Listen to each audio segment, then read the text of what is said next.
Mali kunnafoni lajɛbagaw an b'aw fo dante foli min na bi an ka émission mandi sanfɛ n'o ye baro kɛnɛ baro kɛnɛ labɛnlen don Mali kunnafoni fɛ walasa ka ladɔnniya aw ka artistes ka vie la ani ka carrière musicale o hokumu kɔnɔna na an ka wele sela dɔ ma an ka fɔ ko dɔ parce que am na kuma de di a yɛrɛ ma a k'a yɛrɛ présenter an na an bɛ suspense garder o yɔrɔnin na an la i bɛ se k'i présenter an n'an filɛbagaw la.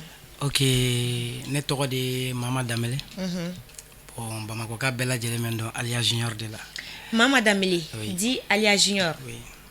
Mama, i bɛ se k'i présenter à profondeur a Mama Damele bɔra jɔni jɔn na? Ok, ne bɔra Segu. Ne bɔra Kalifa Damele de la. Ne bɔra Kurutumu Kone de la. Ah, ok. Kurutumu Kone ani Kalifa Damele. Oui. Ok. Alias Junior. Oui. Mama Damele dit Alias Junior. Mun de la i yɛrɛ nana Bamakɔ k'i ma ko Alias Junior? Bon, en fait, ne ni Alia bɔla de. Cogo di? Aw bɔlen don wa? Bon, d'après Bamako, Bamakokaw y'a yira an bɔlen don. Bon, n yɛrɛ b'a nɔfɛ fɛnɛ. N b'a nɔfɛ an bɛ baara caman kɛ ɲɔgɔn fɛ. Awɔ, depuis kalandenya na fɔ sisan. Depuis kalandenya na fɔ sisan. Depuis o y'a sɔrɔ n ma bɔ a nɔfɛ fɔlɔ quoi. Comme sisan n kɛlen don ka n yɛrɛ ta sisan. I kɛlen don k'i yɛrɛ ta a ye voilà ya accord d'i ma quoi. I y'i ka maîtrise sɔrɔ. Sisan i yɛrɛ bɛ se ka kɛnɛ sigi k'a wuli i yɛrɛ. Ok. Donc Alias Junior, sisan n bɛ fɛ k'a dɔn Alias nana musique la cogo di? Yalima Alias somɔgɔw tun bɛ dɔnkilida kɛ wa? I bɛ se k'i da don o la ka dɔɔni ɲɛfɔ an ye. Ok, o ɲininkali fana diyala n ye. Parce que anw yɛrɛ ka so ye fɔli bulonba de. Awɔ, ne fa bɛ fɔli kɛ ne ba bɛ dɔnkili da. Awɔ, an ka so kabini i san 3 i bɛ fɔli daminɛ an fɛ yen. Awɔ, ne ye bɔbɔden de ye, ne ye jeliden de ye. An bɛ wolo ka sɔrɔ so. Bɔbɔ jeli. Voilà, ya. Ok, donc i bɛna dɔnkili da bɔbɔ kan na. Ok, n y'a mɛn, problème t'a la. Ok, donc i bɛ se ka Alias Junior walasa mɔgɔw ka se ka dɔn bi Alias Junior de b'an bolo plateau sanfɛ baro kɛnɛ kan n bɛ fɛ i ka acapella dɔ k'an ye surtout i ni ka guitare Alias. Ok, n y'a mɛn.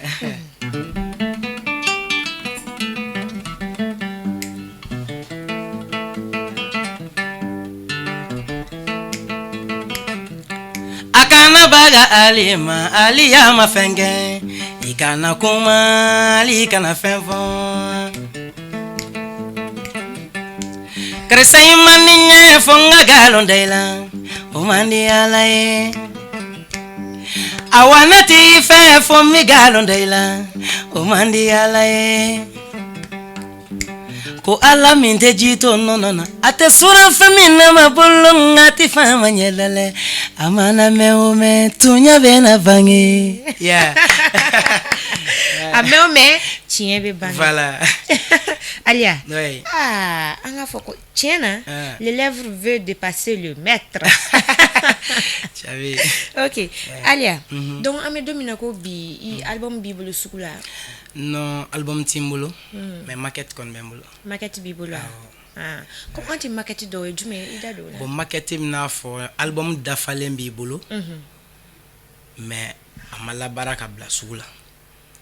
I bɛ taa sɔrɔ ni maquette b'i bolo, ni dɛmɛbaga b'i la, o de bɛ se ka kɛ album ye. Ok. 12 morceaux, 6 morceaux ninnu n'a sɔrɔ n'o b'i bolo, ni e ye ne dɛmɛbaga ye e b'o ta k'a produit k'a kɛ album ɲɛnama ye. Ok. Ni y'a ko bɛ ɲanen de i selen baro kɛnɛ kan i bɛ produit sisan a tɛ mɛn. A y'a mɛn ko maquette b'a bolo mais a mako bɛ dɛmɛbaga de la. A ka se ka produit sinon a y'a ka son ye guitare b'a bolo a yɛrɛ waaw donc dɛmɛbagaw ka na dɔrɔn. Voilà. A mɔ deli yɛrɛ de. Ok, Alias. E ka source d'inspiration ye jumɛn ye? Ok, ne ka source d'inspiration tɛ dɔwɛrɛ ye. Baara fila tɛ n na musique kɔ. Baara i ma taa école la i ma foyi? N ye école kɛ. I ye école kɛ? N ye école bila 9e année. 9e année ka sɔrɔ ka musique. Bon, bɛɛ y'a sɔrɔ musique la. Musique yɛrɛ de ye école tiɲɛ. Musique de ye école tiɲɛ. Oui. Ok. Bon, baara wɛrɛ tɛ n na o musique kɔ. Donc n bɛ fɛ n ka taga ɲɛ o musique de kɔnɔ. Bon, ko bɛ Ala bolo halisa. Awɔ, ko bɛ Ala bolo halisa. Alias Junior côté Alia Junior maintenant pour que ere ka tagagne musique là ere be ka jumeni entreprend e ka tagagne OK o jalanye parce que groupe bembolo me barake ni nga mo be mi de me bago ni chaque fois pour que mi se ka avancer sinon ni événement chama bareke ni événement chama ge ni sous région chama bareke OK ya ni abo extérieur au sous région ga do maserom donc toujours tu es en collaboration avec Alia voilà oui collaboration man ngonche en même temps souvent ngata rebe cha ngon OK ima donc ne koni mo go be demene la toujours ka Alia tu ko mo ko de demene Alia i korakedo bole no sebala ku erode male kulubali o de daraiga Tiens, aller Koulibaly.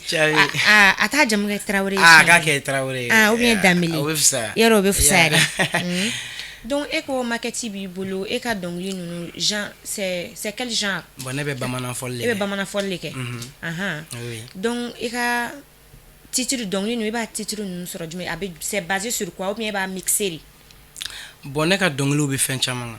Parce que dongli ere mo be dongli actualité de kan quoi ko me mikela donc dongli dobe la dilido dongli dobe yela ba kono bo dongli dobe jarabi ni fen akacha de ba ni ko me ga ke wakati mina ti juste sur ça Alia Koulibaly ko ne muso ga Alia Alia Alia Junior fana ko jarabi o kuma na ite jarabi foldo tan OK ya fa vraiment là OK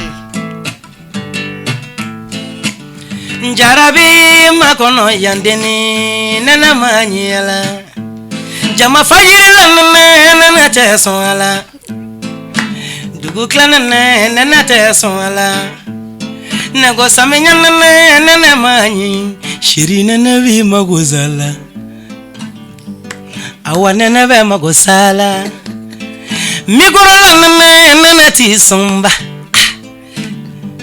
awana nabe magosala Juru kanko diala ala awa chaba koro de bi muso bonyona no te muso bebi fakele ni vakele nala amba awa koni basitela jia muso folo de amba awa ni blala awala ibeta kiyama neni ngana benyogona awa tokolu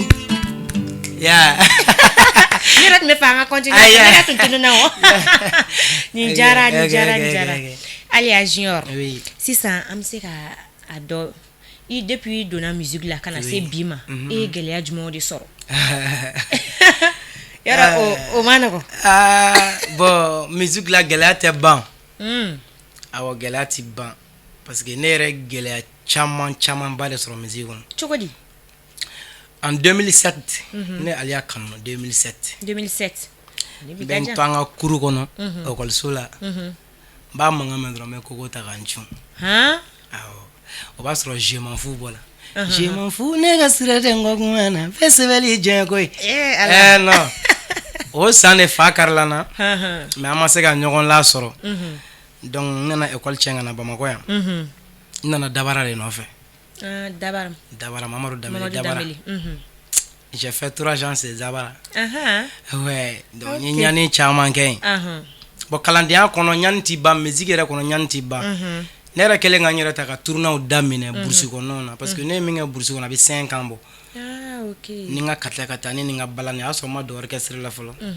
Souvent kata ni be se ko bla 70 km ba pusher. Bo be musique singing ibita nyana jasi yoro dola ka wulite dere mesro be musique singing ati ban quoi ati ban voilà ima na hera soro musique no chokoto dondo la bi singing donc musique singing manga ba ni musique singing ba na ta na fa soro voilà ni fana be kalandia la toujours bi mada wala sa ika se ka donia chama so voilà doni ye gelea fo ibe ndo ya fana fo no musique ndo ya jumo ne la sema bon alhamdulillah musique no ga men sema bi men da do lola mais ali sa mo be chamana parce que nana Bamako 2009 ni ali a nyogon o de la 2009 2015 nya mobile mara 2015 ye mobili mara. Wow. O te an ka fɔ sa. Voilà, ya ye mobili mara. Ka moto saba mara. O bɛɛ kɛra o 2015 kɔnɔ. Ka jatigiw caman. Dugukolow sɔrɔla, jatigiw sɔrɔla. So yɛrɛ bɛ baara la o yɛrɛ ma ban fɔlɔ. Wow. Chavi donc musow furula, denw sɔrɔla. O yɛrɛ ni fara. O bɛɛ ye hɛrɛ dɔ ye. Voilà, o bɛɛ hɛrɛ ye quoi. Sinon ni cɛ ko k'a ye mobili sɔrɔ, ka moto sɔrɔ, ka so sɔrɔ, ka fɛn bɛɛ sɔrɔ, ni ma muso sɔrɔ. Ma nɔgɔ dɛ. I yɛrɛ ye min fɔ jarabiko la. O kelen don. Ok. An ka continuer a fɛ. Ou bien caman wɛrɛw bɛ yan. Bon, a ka ca quoi. A ka ca mais bi alhamdulillah an bɛ Ala barikada. Mais halisa an mago bɛ jatigi ɲɛnamaw na. Parce que n'i y'a mɛn artiste bi dɔnkilidala jatigi de don. O ye tiɲɛ ye. Jatigi sɛbɛlama de ko don. Parce que anw de bɛ kulonkɛ kɛ olu de b'a kɛ sɛbɛya ma. Donc halisa an b'o caman de kɔ. Ala k'o caman di i n'anw ma. N'Ala sɔnna.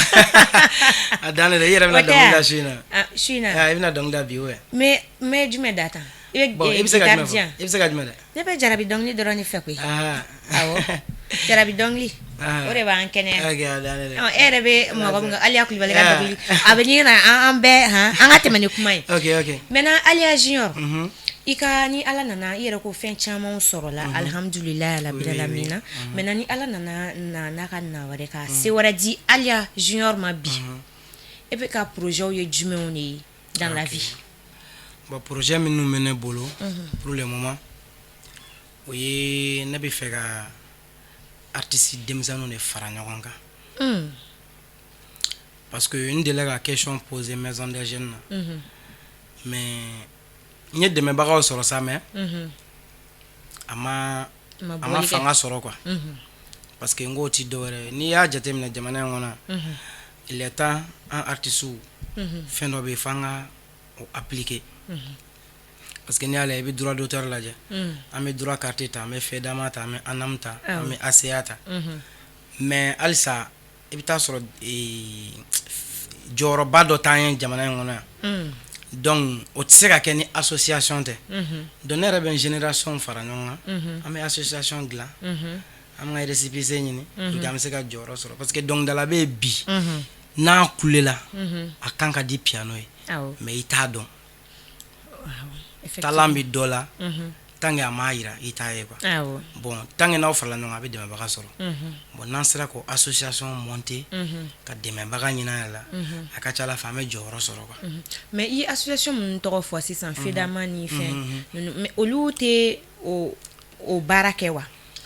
Oui, ale baara bɛ kɛ mais ne ka idée la baara kelen tɛ. Baara kelen tɛ. Baara kelen tɛ. E bɛ fɛ ka denmisɛnninw merci parce que ne yɛrɛ bɛ niveau min na ne bɛ denmisɛnnin talentigi baden de dɔn mais o la ko dɔɔnin tɛ a bɛ komi ne bɛ ka baarada minnu fɔ u t'o yɔrɔ dɔn yɛrɛ donc i bɛ taa sɔrɔ aw minnu bɛ bɔ ka yaala a b'a essayer k'u fara ɲɔgɔn kan ok k'u labɔ donc awɔ voilà sisan aw yɛrɛ ɲina i bɛ fɛ ka denmisɛnninw fara ɲɔgɔn kan walasa a ka se ka jɛ ka baara kɛ ɲɔgɔn fɛ olu fana ka se ka lakodɔn cogoya min na i yɛrɛ ko ten dɔnkilida ma nɔgɔn ni aw farala ɲɔgɔn kan a bɛ se ka o baara ɲɛ sɔrɔ c'est un bon projet à part ça projet wɛrɛ tɛ Aliya Junior bolo wa? Bon à part ça n bɛ baara kɛ studio la. I bɛ baara kɛ studio la. N bɛ mɔgɔw ka son dilan. N bɛ mɔgɔw ka son dilan. I bɛ ne ka son dilan. Problème foyi tɛ. Fu la dɛ. Awɔ problème foyi t'a la. Komi studio la fufu tɛ yan. Awɔ fufu bɛ yen aw tɔgɔ bolo kɔni. E bɛ tila ka n fasa ta. Problème foyi t'a la. Aliya. An bɛna se belebele ka belebele ma. Bana dɔ de don. Coronavirus. An tun bolo ne yɛrɛ tun bolo k'a banna mais a bɛ ka segin ka na tuguni fanga min ye. Depuis o coronavirus ko in daminɛ no artiste Aliya yɛrɛ fɛ a ko kɛra cogo di i bɛ se k'i da don o la k'o dɔɔni ɲɛfɔ an ye. Coronavirus n b'a f'i ye kabako don.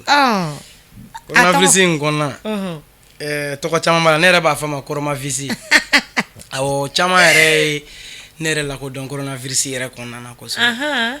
Cogo di e tun bɛ tournée de kɛ yan? Non n tɛ tournée kɛ.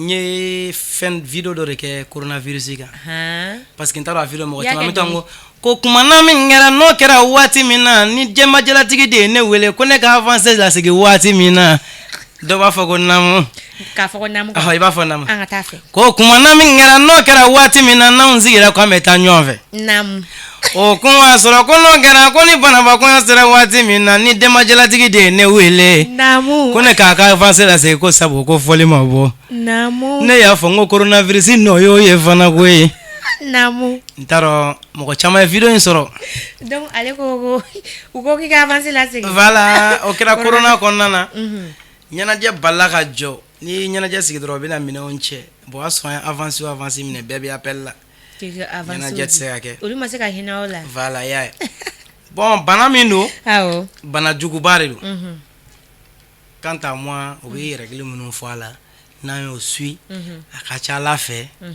an bɛ kisi o ye tiɲɛ voilà parce que bi anw tulo ka gɛlɛn anw maliyɛnw tulo ka gɛlɛn awɔ parce que ni fɛn min ma fali yɛrɛ kɛ anw jɔlen ɲɛna an t'i da o la o ye tiɲɛ donc ni min fɔra ni nkalon don an ka fara ɲɔgɔn kan an k'a ko kɛ awɔ n'o kɛra an bɛɛ bɛ kisi n'Ala sɔnna awɔ Ala k'an bɛɛ kisi ni bana juguba in ma amin Aliya sisan Mali artiste an k'a fɔ ko e yɛrɛ ka génération rivalité minnu b'u ni ɲɔgɔn cɛla la e bɛ se k'i da don o la ka dɔɔni fɔ an ye genre ŋaraw yɛrɛ dama tɛ ɲɔgɔn ka ko la quoi rivalité minnu bɛ Mali artiste o yɔrɔnin fɔ bamanankan na dɛ rivalité sinaya min bɛ Mali artiste ni ɲɔgɔn cɛ mais tiɲɛ tɛ wa an ye segukaw ye o k'a fɔ babakan na a fɔ ne babakan mɛn dɛ bɛɛ wa di voilà a dan y'o ye ok kɔrɔbalen kunda wa ou bien aw yɛrɛ i yɛrɛ ka génération i yɛrɛ ka secte kɔnɔna na awɔ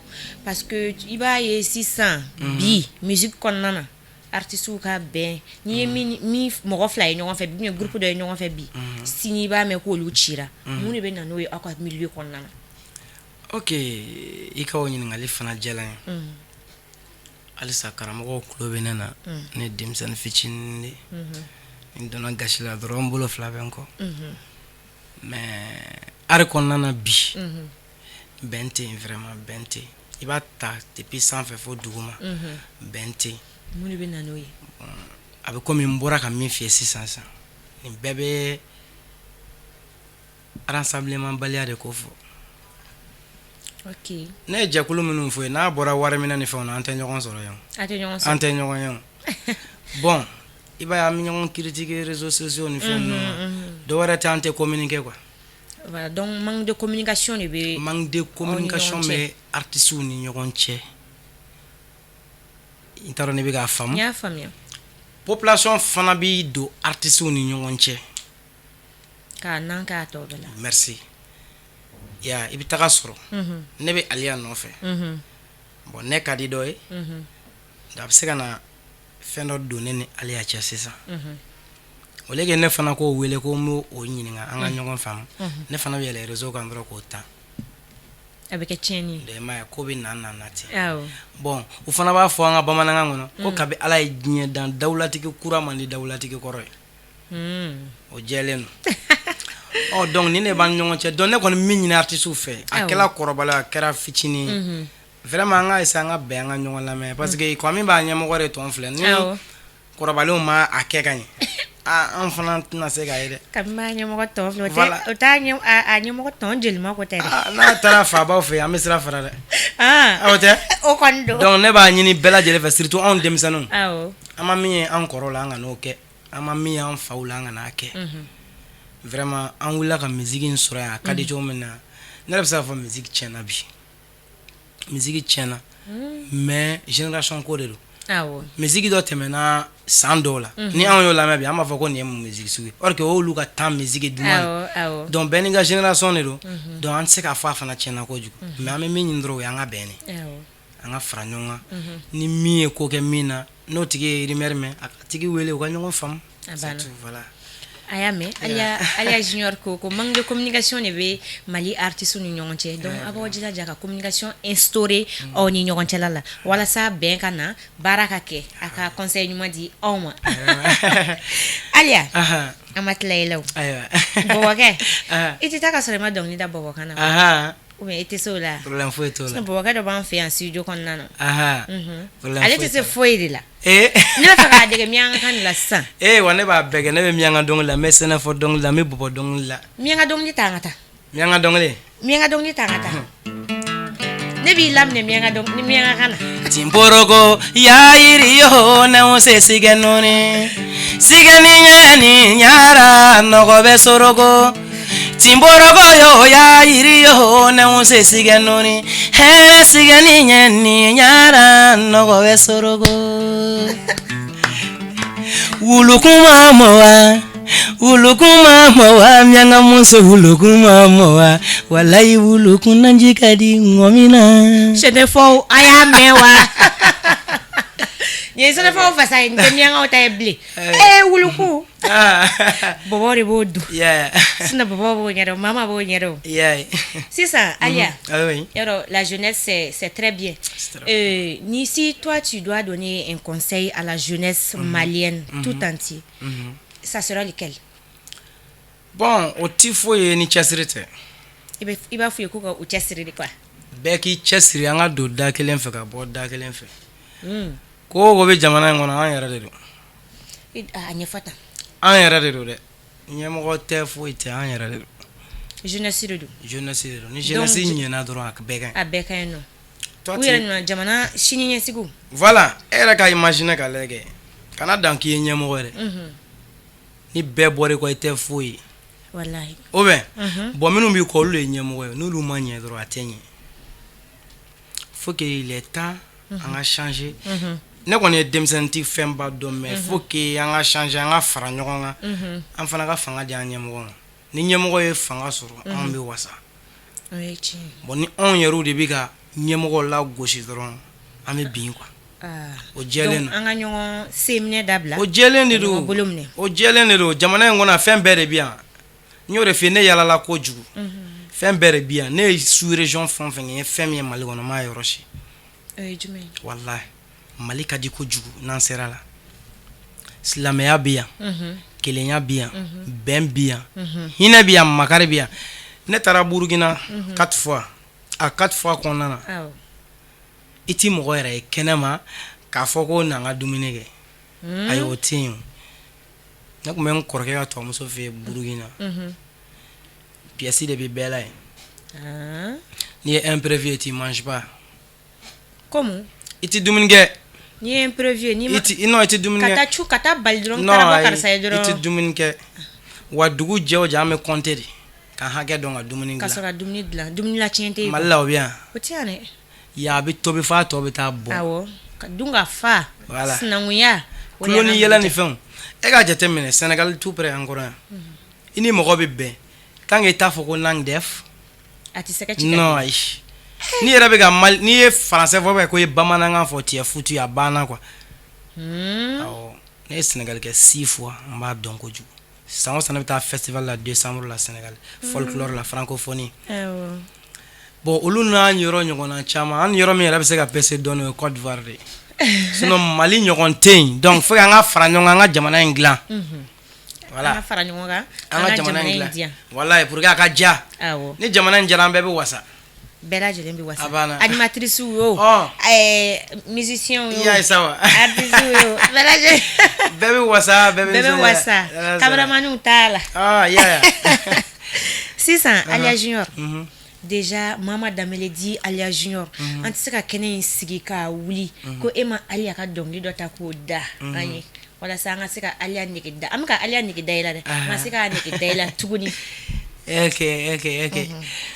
okay aningo dongli ta me ya fanyini kan karamo ko fe Alia Kulubali awo aramata de ani bagari de bi ya fanyina fe ayin deme ko chamana. Okay, anga fuli bai. Chaman. Okay. Ikulubali.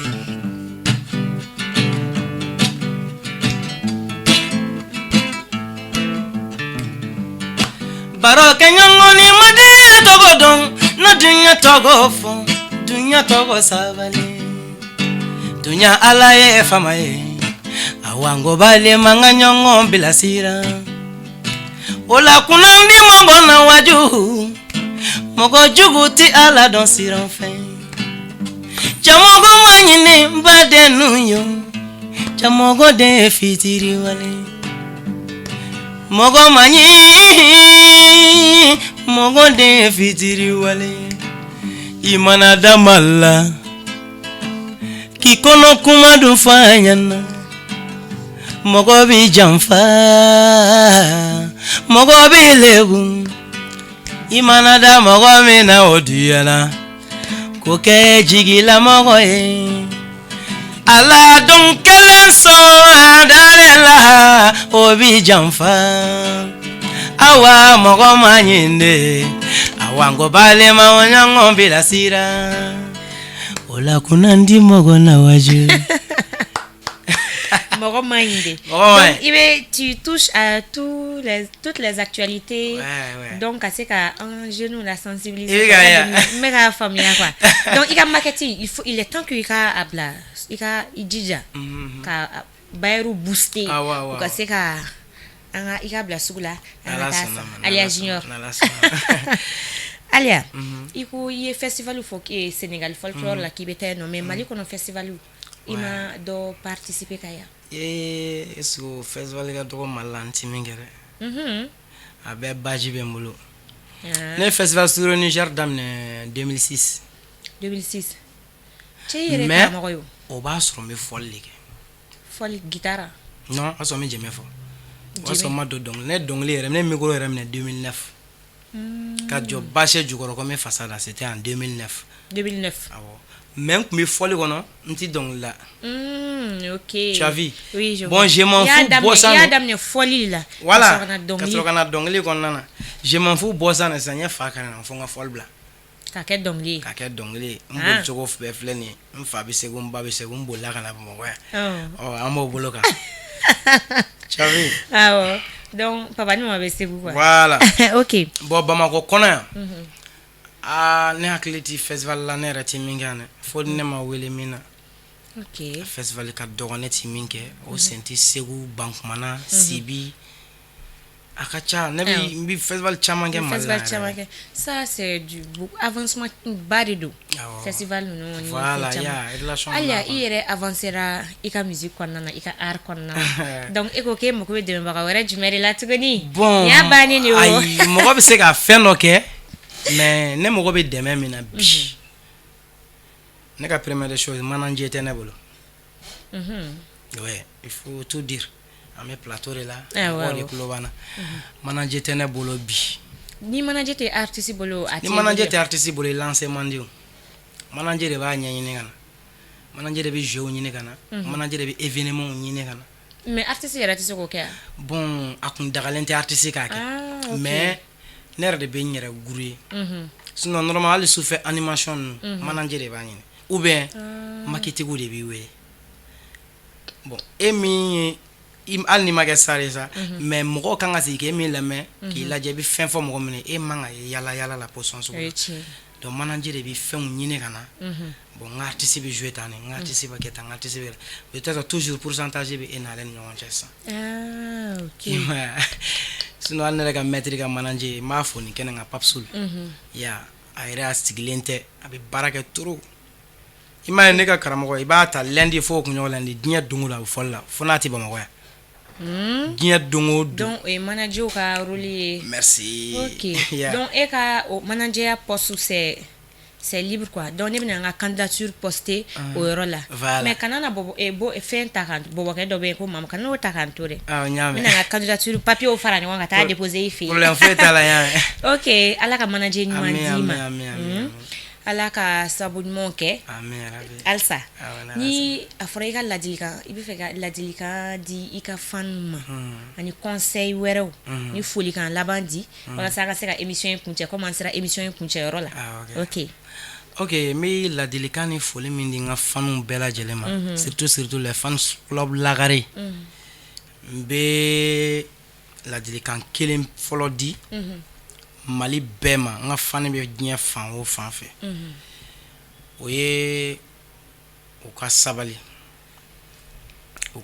mo goti ke foye ni yerete donc ni e mo men kanu ibi toko kana ni mo wore kun kare nyogona ne kɔni kanubaga bɛɛ bɛ ne fɛ ne fana b'u bɛɛ fɛ mais mɔgɔ ni ibi sanga dɔn sanga bi komi sɛden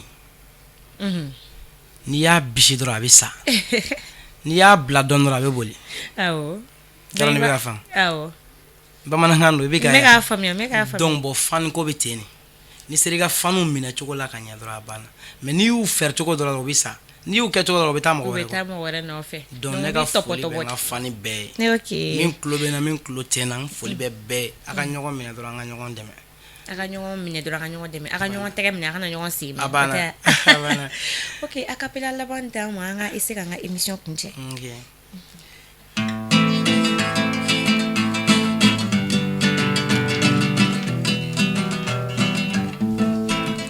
Jaka Mali jaka wanai manatoro ya sanu awa o wanyuvane wa bayi manatoro ya sanu wa o wanyuvane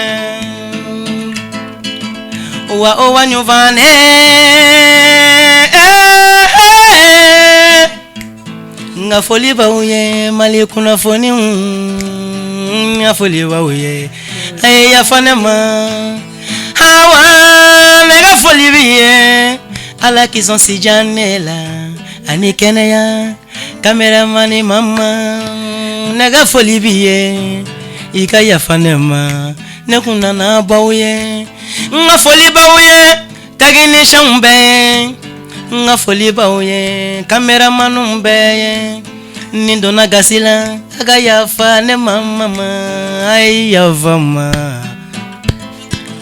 midu abukawiye Mali kuna foni midu abukawiye ala ka uta yoro yiriwa